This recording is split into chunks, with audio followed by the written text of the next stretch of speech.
आयुष्य खूप सुंदर आहे. आयुष्य खूप सुंदर आहे, सोबत कुणी नसलं तरी. आयुष्य खूप सुंदर आहे, सोबत कुणी नसलं तरी. एकट्यानंच ते फुलवत राहा. वादळात सगळं वाहून गेलं म्हणून रडत बसू नका. वेगळं असं काही माझ्यात खास नाही असं म्हणून उदास होऊ नका. आयुष्य खूप सुंदर आहे, सोबत कुणी नसलं तरी. एकट्यानेच ते फुलवत राहा. वादळात सगळं वाहून गेलं म्हणून रडत बसू नका. वेगळं असं काही माझ्यात खास नाही असं म्हणून उदास होऊ नका. आयुष्य कसे आहे? आयुष्य सुंदर आहे.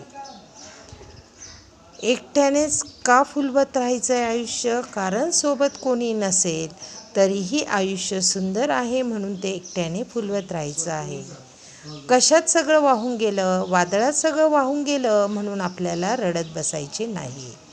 वेगळं असं काहीच नाही आहे. आयुष्यात चढ-उतार असतो. माझ्यात खास नाही. प्रत्येकामध्ये काही ना काही खास असतं म्हणून माझ्यात खास नाही असं म्हणून उदास होऊ नका. मृगाकडे कस्तुरी आहे, फुलात गंध आहे. सागराकडे अथांगता आहे, माझ्याकडे काय आहे असं म्हणून रडू नका.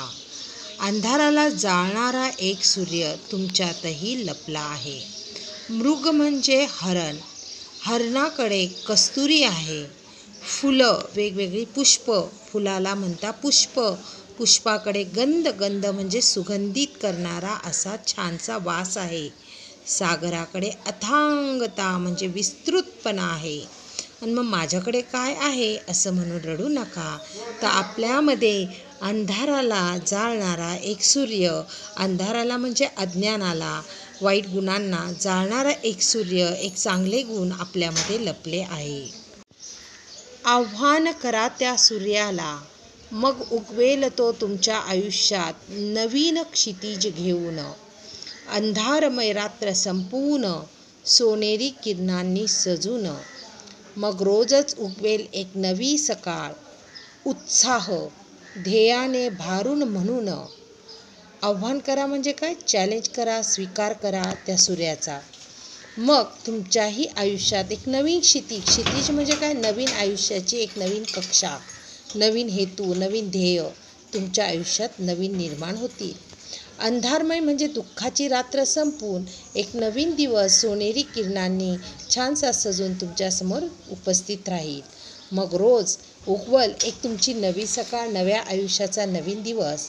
उत्साह ध्येयाने भारून म्हणजे प्रत्येक दिवसाला तुम्हाला उत्साही राहायचं आहे, उत्साह ठेवायचा आहे. काहीतरी ध्येय म्हणजे काय? की आयुष्यात जे काही आपल्याला करायचं आहे त्याला ध्येय म्हणतात. ध्येय भारून म्हणून. आयुष्य खूप सुंदर आहे, सोबत कुणी नसलं तरी. एकट्यानेच ते फुलवत राहा म्हणजे आयुष्याचं सोनं करा. आपल्याला देवाने छानसं मनुष्य जातीचं आयुष्य दिलं आहे. तर आपल्या आयुष्यात आपल्या स्वतःमध्ये असलेले गुण कौशल्य ओळखून आपल्याला सोबतीला कोणी जरी नसेल तरी एकट्यानेही बदल करण्याची, काहीतरी मिळवण्याची, काहीतरी ध्येय प्राप्त करण्याची हिंमत ठेवून आपल्या आयुष्याला छानसं फुलवत राहायचं आहे असं कोण म्हणतं? कुसुमाग्रज. धन्यवाद.